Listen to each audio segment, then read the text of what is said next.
Je m'appelle Eric Denisard, je suis d'origine de Porto. C'est une entreprise familiale qui a été créée en 1964. Je suis né dans la boutique, si vous voulez. C'est ma mère qui était commerçante dans cette boutique. Et j'ai grandi au milieu des coquillages, de la nacre.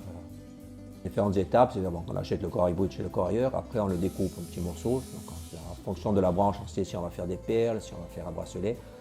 Et les morceaux qui sont assez propres, qui ne sont pas piqués, là on les garde pour la sculpture. Donc vous avez des morceaux qu'on va garder pour faire des mains, des morceaux pour faire des cœurs, et des morceaux assez épais pour faire des sculptures comme des têtes, des sculptures assez spécifiques, des hippocampes.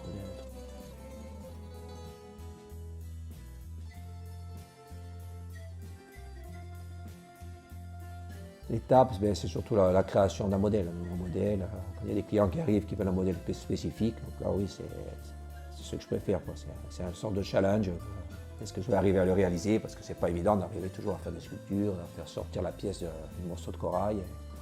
C'est ce que je préfère. C'est un peu sortir de la routine des bijoux, des mains, des cœurs.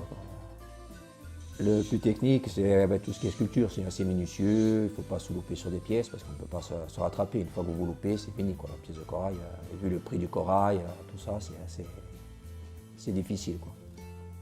Alors pour apporter une modernité, donc on essaie de mélanger un peu le corail avec des nouvelles matières, avec des pierres semi-précieuses, avec des diamants, avec de l'or. Et on essaie de créer des bijoux qu'on puisse porter tous les jours, sortir du bijou classique, tout en corail, collier, bracelet. Donc on modernise beaucoup avec d'autres matières naturelles. Il n'y a pas vraiment spécialement un bijou que je préfère créer, si vous voulez. J'aime bien créer, j'aime bien sculpter. Voilà. Quand je sculpte, tous les bijoux me plaisent.